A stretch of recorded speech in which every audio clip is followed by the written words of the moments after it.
Washington ও তেহরানের মধ্যে আলোচনা অব্যাহত রয়েছে, তবে ইরান আগের তুলনায় বেশ আন্তরিক হলেও এখনও চূড়ান্ত সমঝোতার জন্য প্রস্তুত নয়।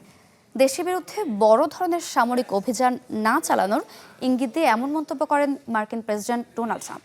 তবে যুক্তরাষ্ট্রের সামরিক বাহিনী এখনও অভিযানের জন্য সম্পূর্ণ প্রস্তুত রয়েছে বলে হুঁশিয়ারি দিয়েছেন তিনি। আরও বলেন, ইরানকে কখনোই পারমাণবিক অস্ত্র অর্জন করতে দেয়া হবে না। অন্যদিকে তেহরান কোনো চাপের কাছে নতি স্বীকার করবে না বলে সাফ জানিয়ে দিয়েছেন ইরানের পররাষ্ট্রমন্ত্রী আব্বাস আরাকচি। তিনি রাশিয়ার পররাষ্ট্রমন্ত্রী সের্গেই ল্যাভরভের সাথে বৈঠকে যুক্তরাষ্ট্র ও ইসরায়েলের পদক্ষেপের নিন্দা জানিয়ে মস্কোর অবস্থানকে স্বাগত জানান।